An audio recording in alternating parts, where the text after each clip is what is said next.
그 진리를 모른 채 주님 곁을 떠나가지만 내가 만난 주님은 참 사랑이었고 진리였고 소망이었어.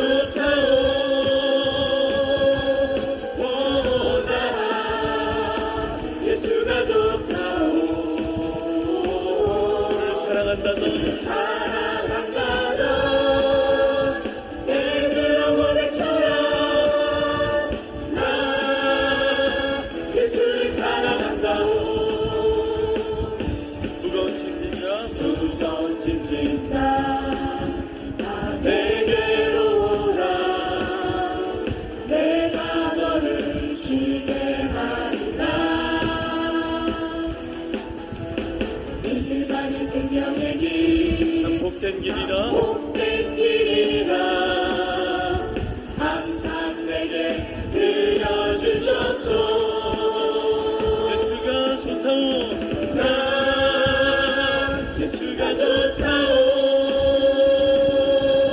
오, 나 예수가 좋다오 주를 사랑한다고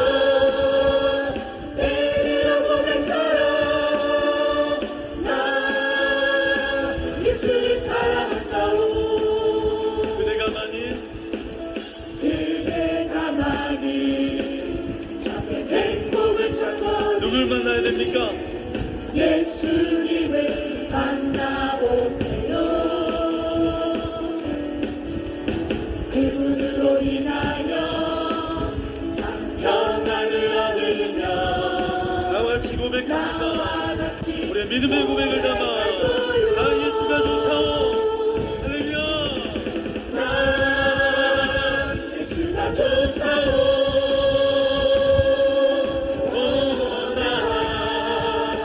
예수가 좋다오. 주를 사랑한다고 베드로 고백처럼 나 예수를 사랑한다오. 할렐루야. 하나님께 영광의 박수 올려드립니다. 예수님을 사랑합니다.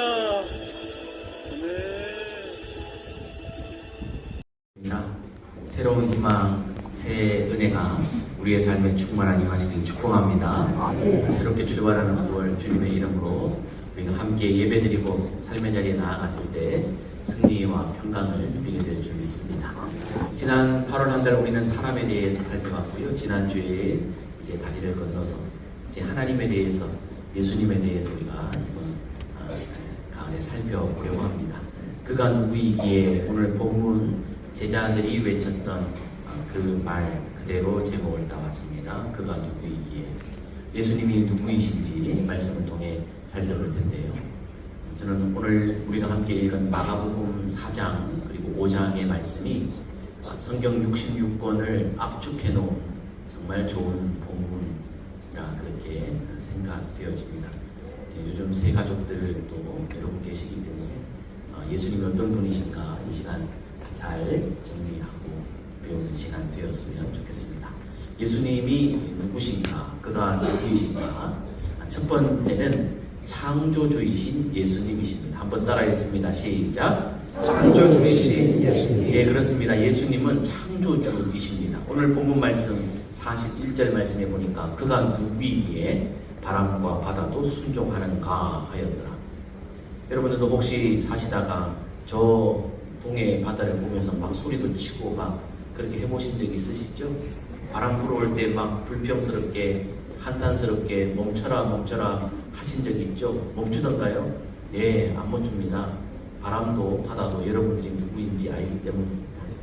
오늘 본문 말씀해 보니까 예수님께서 바람과 바다를 향하여 꾸짖으셨는데 즉시 바람과 바다가 순종했습니다. 이건 뭘 의미할까요? 바람과 바다가 바로 그분의 소유라는 것을 말합니다. 그분이 창조주라고 하는 것을 우리에게 말씀해 주고 있습니다. 여러분, 우리 성경 말씀 말입니다. 성경책을 처음 폈을 때 하나님께서 인생에게 주신 이 진리의 말씀, 제일 첫 번째 절이, 첫 번째 장 첫 번째 절이 이 말씀입니다. 같이 선포합니다. 시작. 태초에 하나님이 천지를 창조하시니라. 아멘. 이게 믿어지면 성경이 다 믿어지는 거고요. 이게 안 믿어지면 성경이 다 안 믿어지는 거예요. 창세기 1장 1절 빼고 믿는다, 그건 거짓말이에요. 그건 있을 수가 없는 일입니다. 태초에 하나님이 천지를 창조하셨습니다. 아멘입니까? 하나님이 창조주이십니다. 그래서 성경이 말씀하십니다. 누가 감히 나를 다른 이와 비교할 수 있겠느냐? 하나님은 만상을 창조하시고 이끌어내시는 분이시다 라고 그렇게 이사야가 선포하고 있습니다. 여러분, 하나님의 직무라고 하는 것입니다. 하나님의 직무는 창조, 보존, 통치입니다. 한번 따라해 봅니다. 창조, 보존, 통치. 하나님이 이 땅을 창조하셨고요. 지금도 보존하시고 통치하고 계십니다. 이것이 하나님께서 지금 하시는 역할입니다. 여러분, 바람과 바다가 예수님께 순종했던 이유는 그분이 창조주이시기 때문입니다. 누가 감히 피조물과 창조주를 비교할 수 있겠습니까? 여러분과 바퀴벌레를 비교하면 여러분 기분 좋으시겠어요? 바퀴벌레 중에 세상에서 가장 똑똑하고 힘센 바퀴벌레, 가장 지혜로운 바퀴벌레를 가지고 온들 우리의 미련함보다 그가 똑똑하겠습니까? 힘이 세겠습니까? 천만의 말씀입니다. 우리도 하나님 앞에 그렇습니다. 감히 창조주와 피조물 급이다는 거예요. 비교할 수가 없는 존재입니다. 예수님이 창조주이십니다. 태초에 하나님이 세상을 창조하시니라 그러는데 예수님이 창조하시니라 그러지 않았잖아요 라고 우리가 생각할 수 있습니다. 근데 창세기 말씀 1장 26절 말씀부터 보면 우리가 거기에 대해서 알 수 있습니다. 창세기 1장 26절에서 하나님께서 세상을 창조하실 때 하늘에서 회의를 하셨던 장면을 우리에게 보여주고 계십니다. 하나님이 이르시되 우리가 우리의 형상을 따라 우리의 모양대로 우리가 사람을 만들고, 땅이 기품 중에 있고 흑암이 기품 속에 있을 때 아무도 없을 때 하나님이 혼잣말 하셨나요? 아니요. 그때 계셨던 분이 계십니다. 성삼위 하나님이십니다. 하나님이라고 하는 이 단어 자체, 엘로힘이라고 하는 단어 자체가 원래 복수형입니다. 복수형. 단수가 아니고 복수입니다. 하나님이라고 하는 이름 속에 한 분이신 하나님 속에 복수 형태의 다른 성령님, 예수님이 계시는 것을 우리에게 성경이 알려주고 계십니다. 우리의 형상을 따라 삼위일체 하나님을 말씀하고 계십니다. 그래서 사도 요한이 신약성경 요한복음 1장에서 성령님의 감동을 따라 우리에게 이렇게 진리를 선포해주고 계십니다. 태초에 말씀이 계시니라. 이 말씀이 하나님과 함께 계셨으니 이 말씀은 곧 하나님이시니라 그랬습니다. 태초에, 즉 하나님이 세상을 창조하시기 이전부터 하나님과 함께 하셨던 말씀이 존재하는데 문제는 2절입니다. 그 말씀을 2절에서 받을 때 그가 라고 인칭대명사로 말씀을 받았습니다. 인칭대명사. 그가 하나님과 함께 계셨다라고 말합니다. 여기서 말하는 그가 누구입니까? 1절의 말씀이요, 바로 예수 그리스도이십니다. 만물이 그로 말미암아 지은 바 되었으되 지은 것이 하나도 그가 없이는 된 것이 없느니라. 말씀이신 예수 그리스도, 로고스이신 예수 그리스도가 하나님과 함께 계셔서 그가 없이 창조된 것이 없었다라고 말합니다. 뭘 말합니까? 예수님이 창조주이심을 우리에게 말씀해주고 있습니다. 그가 누구이기에 바람과 바다도 순종하는가? 예수님이 바람과 바다를 만드신 창조주이시기 때문입니다. 두 번째로 오늘 본문 말씀 속에 예수님이 어떤 분이신가 우리에게 잘 가르쳐주고 계십니다. 예수님은 참 사람이신 예수님입니다. 2번 같이 읽습니다. 시작. 참 사람이신 예수님. 예, 그렇습니다. 예수님은 참 하나님이십니다. 동시에 예수님은 참 사람이십니다. 오늘 본문 38절 말씀해 보니까 예수께서 고물에서 베개를 베고 주무시더니 그랬어요. 구약 성경에 보니까 하나님은 영이시고 하나님은 참신이셔서 졸지도 아니하시고 주무시지도 아니하시면서 이스라엘 백성들을 살피신다 말씀하셨는데, 그러면 둘 중에 뭐가 거짓말이야? 예수님이 하나님 아닌 것 아니야? 아니요, 아닙니다. 예수님은 신비롭게도 참 하나님이심과 동시에 참 사람이십니다.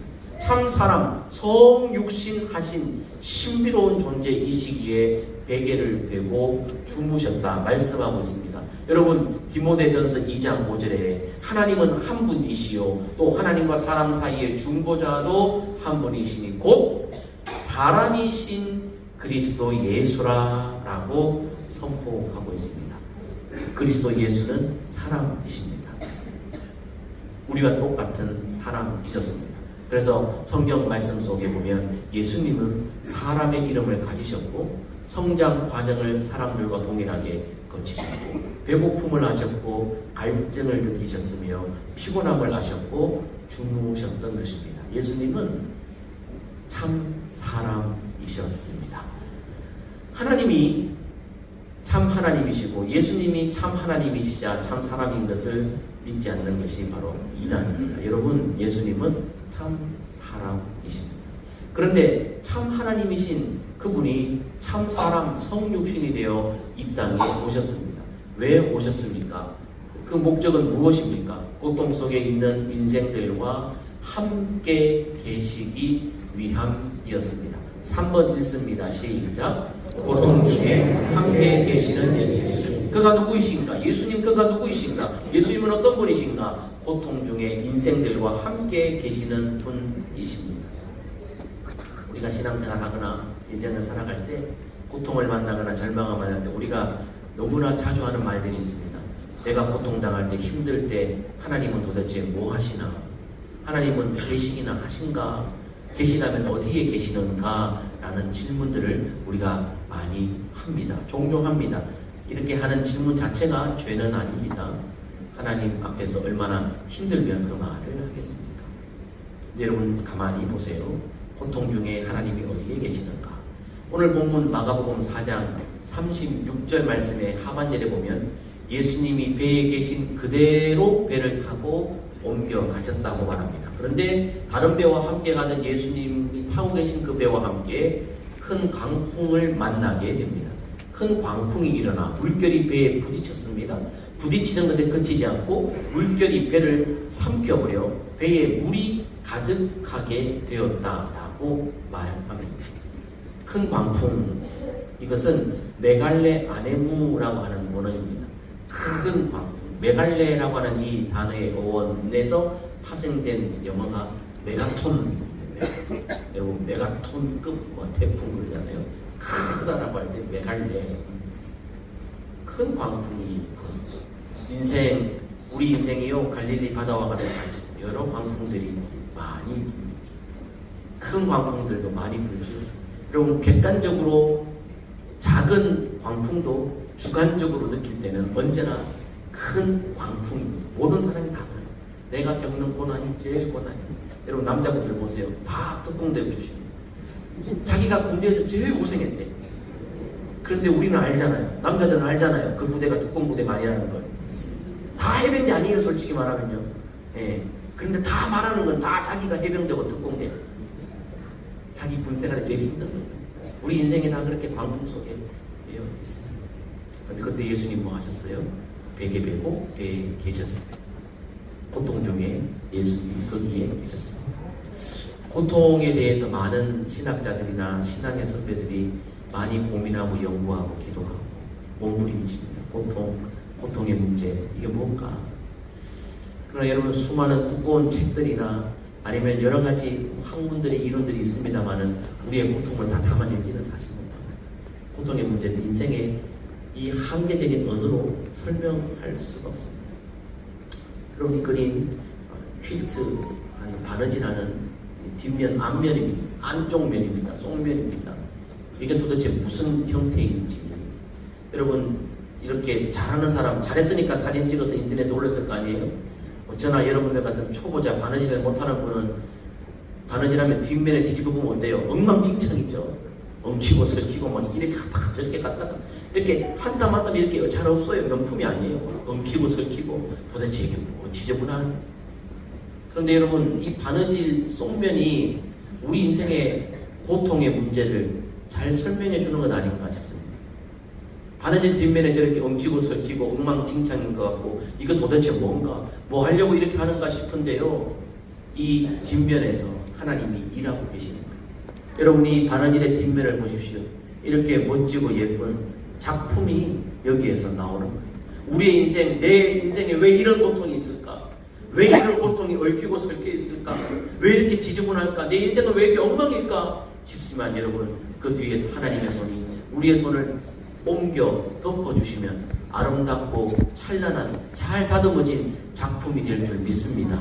고통이라는 것이 그렇습니다. 지금 당장은 내게 힘들고 왜 필요할까? 불필요하다 느껴지지만 하나님이 우리를 다듬어가는 과정이실 수도 있고 더 아름답게 만들어 가시는 작품의 기간인 것을 우리가 기억할 줄 알아야 됩니다. 중요한 것은 고통당할 때 예수님이 거기에 계셨다는 것입니다. 그래서 다윗이 이렇게 놀랍게 고백했지 않습니까? 시편 23편 4절 같이 읽습니다. 시작.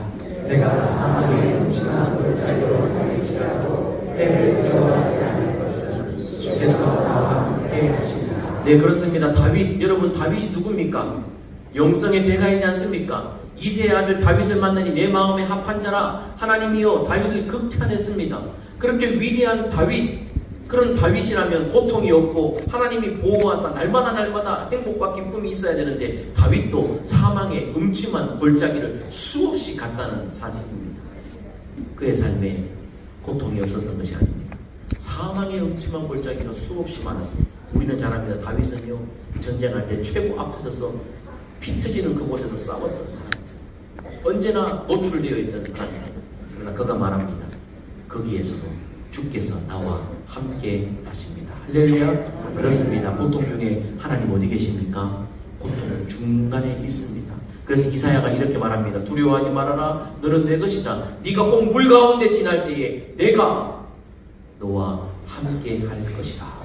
여러분, 우리가 물속으로 빠져들어 휩쓸려 죽어가고 있을 때 하나님은 물 밖에서 너무 태연하게 팔짱 끼고 먼 산 바라보시는 분이 아니라 물 가운데로 들어오셔서 우리와 함께 하시는 분이심을 믿으시기를 주의 이름으로 축복합니다. 자, 참 하나님이신 하나님이 육신의 몸을 입고 참 사람으로 이 땅에 성육신하여 이 땅에 오셨습니다. 왜 오셨습니까? 고통 중에 있는 인생들과 함께 하시려고, 함께 하실 뿐만 아니라 그들에게 새 힘을 북돋아주고 믿음의 삶으로 살 수 있도록 그 길을 열어주시기 위해 이 땅에 오셨습니다. 오늘 이 본문 말씀은요, 창세기부터 요한계시록까지 두꺼운 성경을 다 안 읽어도 마가복음 4장 5장만 읽어도 이 안에 복음의 진수가 다 들어있어요. 하나님이 어떤 분이신지 예수님이 어떤 분인지 다 가르쳐주고 있어요. 창조주이신 하나님, 참 사람이신 하나님을 알려주시고 이 땅 가운데 성육신하신 고통 중에 오신 그분이 뭘 하시는지 말씀해 주시는데, 저는 오늘 이 본문 말씀 참 너무 좋아하는데 39절 말씀에 예수님이 잘 보세요. 바람과 바다를 향해서는 꾸짖으셨어요. 꾸짖으셨어요. 두렵고 떨고 있는 제자들을 향해서는 뭐 하셨어요? 말씀하셨어요. 저는요, 이 뉘앙스 차이가 엄청나다고 생각해요. 바람과 바다를 향해서는 엄중하게 꾸짖으셨습니다. 그러나 두렵고 떨고 있는, 죽음 직전에 있는, 벌벌 떨고 있는 제자들을 향해 꾸짖지 않으셨어요. 야, 너 왜 그렇게 믿음이 없냐? 너 배에 물이 가득 찼다고 왜 죽을 생각하냐? 꾸짖지 않으셨어요. 하나님, 우리의 연약함을 아세요. 우리의 연약한 체질을 아세요. 먼지로 된 인생이라는 걸 너무나 잘 아세요. 하나님은 예수님은 넘어진 사람에게 막 짓밟고 땅 파묻는 분이 아니세요. 넘어져 있는 우리를 이렇게 세워 힘을 주시고 북돋아 주시는 분이 주님이십니다. 제자들에게 인자한 목소리로 내가 여기에 같이 있는 아직도 너희에게 믿음이 없느냐? 어찌하여 무서워하느냐? 아가야, 말씀하시는 거죠. 예수님을 너무 무서운 분으로 생각하지 마세요. 바람과 바다를 향해서는 엄히 꾸짖었지만 두렵고 떨고 믿음 없는 제자들을 향해 믿음을 북돋아주고 계시는 예수님을 보게 됩니다. 그런데 이 39절에서 우리가 한 가지 주목해야 될 부분이 있습니다. 아주 잔잔하여지더라. 꾸짖음을 들은 바람과 바다가 잔잔해졌습니다. 이 아주 잔잔해지더라라고 하는 원어를 보니까 갈레네, 메갈레, 갈레네는 모르겠고 메갈레, 조금 전에 제가 큰 광풍할 때 여러분들에게 소개시켜 드렸습니다. 크다라고 할 때 메갈레, 큰 광풍이 있어 제자들이 두렵고 떨고 믿음이 떨어졌습니다. 연약해졌습니다. 땅에 바짝 엎드려 힘이 빠졌습니다. 힘이 없습니다. 큰 광풍에 짓눌려 있습니다. 근데 주님이 오셔서 그들에게 새 힘을 불어넣어 주셨을 때 큰 광풍이 큰 잔잔함으로 변한 줄 믿습니다. 메갈레라고 하는 단어, 갈레네 메갈레, 큰 잔잔함. 이게 아주 잔잔하여지더라라고 한글 성경에 그렇게 번역되어 있습니다. 여러분, 예수님은 고통 중에 있는 우리에게 사람의 몸을 입고 이 땅에 오셔서 우리와 함께 계시면서 큰 산을 평지로 만드시고 큰 광풍을 큰 잔잔함으로 바꾸어 주시는 능력의 주님, 사랑의 주님이심을 믿으시기를 주의 이름으로 축복합니다. 큰 광풍을 없애주시면서 큰 산을 없애주시면서 우리에게 회복하고 다시 한번 기회를 주시고 북돋아 주시고 격려해 주시는 분이 우리 주님이신 줄 믿습니다. 믿습니다. 그래서 이사야 40장 29절에 피곤한 자에게는 능력을 주시고 무능한 자에게는 힘을 더하시는 분이 우리 하나님이십니다. 세 번째 성경 아랫줄 같이 한번 읽어봅니다. 시작. 피곤한 사람에게 힘을 주시며 기운을 잃은 사람에게 기력을 주시는 분이시다. 아멘. 그렇습니다. 우리 주님은 연약한 우리에게 오셔서 힘 주시고 우리에게 믿음 주시고 다시 일어설 기회를 주십니다. 오늘도 이 예수님이 우리와 함께 하시는 줄 믿습니다. 자, 참 하나님이신 예수님, 참 사람이신 예수님이 고통 중에 있는 인생들에게 함께하기 위해 오셔서 함께 하시면서 믿음을 북돋아 주십니다. 이렇게 참 좋은 예수님. 자, 그런데 이쯤 되었을 때 이 복음 말씀 속에 우리가 절대 놓치지 말아야 될 가장 가슴 설레는 부분들이 있습니다. 제 개인적으로 참 이 부분을 참 좋아하는데, 자, 예수님이 오늘 왜 이렇게 바람과 바다가 큰 광풍을 일으키는 이 갈릴리 바다를 밤에 지나가셔야만 했는가라는 질문이 불현됩니다. 예수님 왜 밤에 가셨지?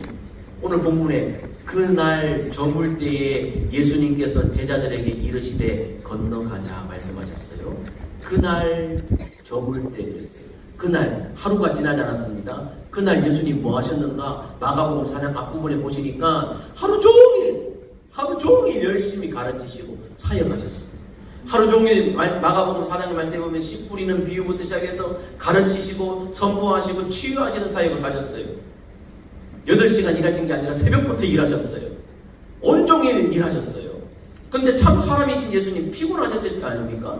얼마나 피곤했으면 여러분 바다를 타면서 바닷속에서 고문에서 베개를 베고 주무셨어요. 언제요? 바람이 불고 비바람 칠 때 진짜 피곤하니까 바람이 흔들어도 배를 흔들어도 예수님 깨지 않고 주무실 만큼 피곤하셨어요.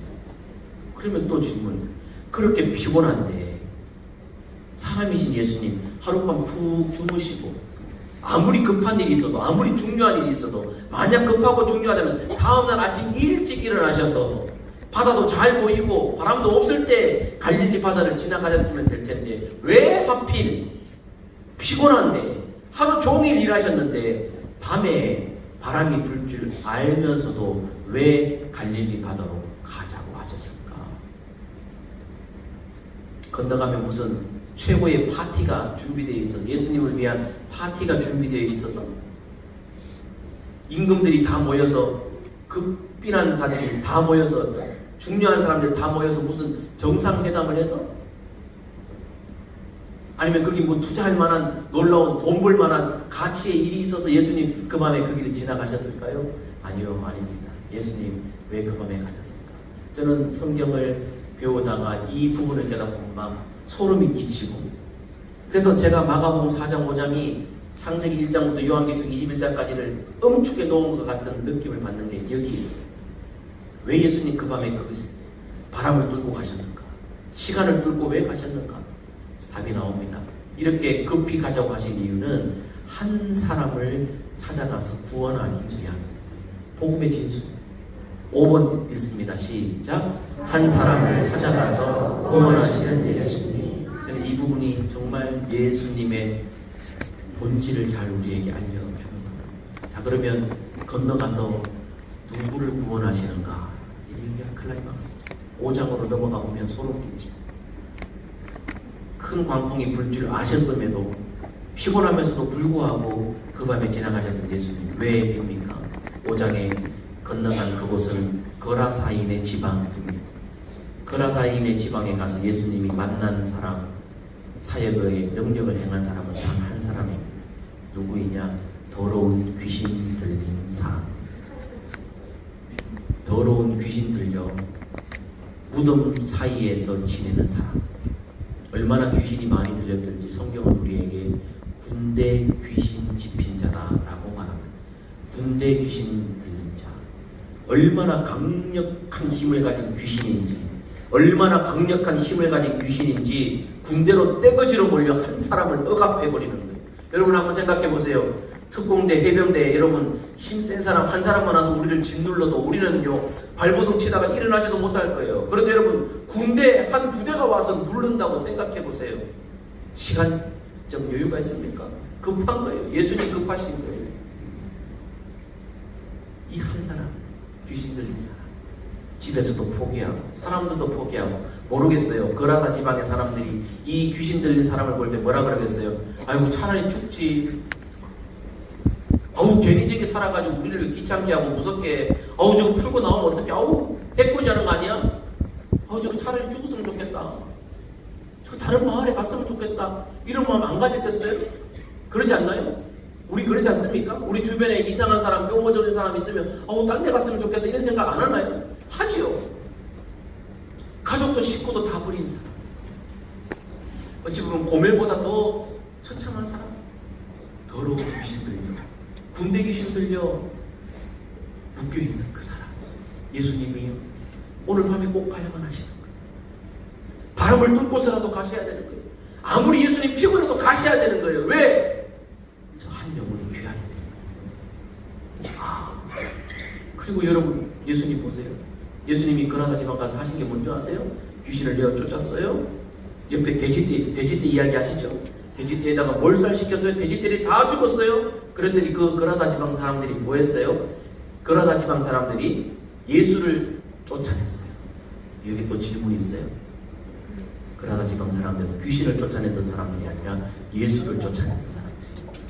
여러분들은 어때요? 여러분들은 귀신을 쫓아내는 사람입니까? 예수를 쫓아내는 사람입니까? 각자 답하세요. 각자 답하세요. 어쨌든 예수님이 거라사 지역 가서 거기에서요 다른 것 아무것도 하지 않으시고 다시 곧바로 맞은편으로 건너오셨어요. 예수님이 거라사 지역으로 가신 목적은 한 가지 선명합니다. 이 버림받은 사람을 구하기 위해서였습니다. 이게 복음입니다. 저는 이것을 깨닫고요 막 전율을 느낍니다. 야, 이게 복음이다. 도대체 그 사람이 뭔 가치가 있다고 참 하나님이신 그분이 참 사람이 되어 이 땅에 오셨는데 누구를 위해 오셨어요? 거라사 지역에 귀신 들린 자 한 사람. 이게 우리 모습이에요. 저와 여러분들의 모습이에요. 오늘날 많은 사람들이요 귀신이라 그러면 좀 여러분 너무 좀 혐오스러우니까 중독이라고 한번 제가 순화해서 한번 표현해 볼게요. 오늘날 많은 사람들이 얼마나 많은 것에 중독되어졌습니까? 여러분 음란물에 중독되고 마약에 중독되고 술에 중독되고 담배에 중독되고 폭력에 중독되고 여러분 범죄에 중독되고 오늘날 많은 사람들이요 중독되고 중독이 얼마나 많이 중독된지 몰라요. 인터넷 중독, 스포츠 중독, 여러분 다 중독. 얼마나 많은 것에 짓눌려 살고 있는지 몰라요. 사람들이요. 정말 자유를 누리는 것 같지만 다 중독돼서 이 중독을 헤어나갈 수가 없어요. 마약하는 사람들, 돈에 빠진 사람들, 쾌락에 빠진 사람들 헤어나오지 못해요. 취미에 빠진 사람들 헤어나오지 못해요. 낚시 취미 빠진 사람 밤새도록 낚시하고 있어요. 못 빠져나와요. 노름하는 사람들 못 빠져나와요. 손 자르면 발로 한다 그러잖아요. 못 빠져나와요. 이런 인생들을 위해 주님 오십니다. 지난주에 말씀드렸죠. 어거스틴의 이야기. 하나님은 사랑할 사람이 단 한 명밖에 없는 것처럼 우리 각자를 사랑하신다. 이 어거스틴의 깨달음이 빈말이 아니고요. 오늘 말씀해 보세요. 예수님 그렇게 하루 종일 열심히 일하시고 몇 날 며칠 열심히 일하시고 쉬시지도 않고 풍랑을 뚫고 시간을 뚫고 물리적 환경을 뚫고 제자들이 죽을 지경인데 그게 내몰아가서 그 밤에 급히 가질 수밖에 없었던 것은 그라사에 있는 군대 계신 그 한 사람, 예수님에게는 그 한 사람밖에 보이지 않았기 때문에 이게 예수님의 사랑입니다. 저는 이 예수님이 너무 좋아요. 여러분 어떠세요? 이런 예수님 좋지 않으세요?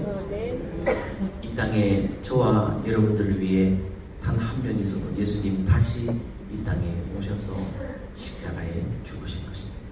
큰 풍랑을 뚫고 오신 그 예수님을 이 9월달 여러분들의 삶에 참 하나님, 참 사랑, 고통 중에 함께 하시면서 우리의 믿음 없음을 북돋아 주시고 우리의 힘 없음을 새롭게 하시며 우리 한 사람을 건져내시고 존귀하게 품어주신 그 예수님 바라보면서 승리하는 저와 여러분 되기를 주의 이름으로 축복합니다. 자막을 보면서 그가 누구이신가 우리 함께 같이 읽으면서 정리해 보겠습니다. 그가 누구이기에 시작. 창조주이신 예수님, 참 사람이신 예수님, 고통 중에 함께 계시는 예수님, 믿음을 북돋아 주시는 예수님, 한 사람을 찾아가 구원하시는 예수님, 이 참 좋은 예수님이 저와 여러분들의 구원자 예수 그리스도이십니다. 이 예수로 인하여 힘을 얻고 소망을 가지는 우리 모두 되기를 주의 이름으로 축복합니다. 기도하겠습니다.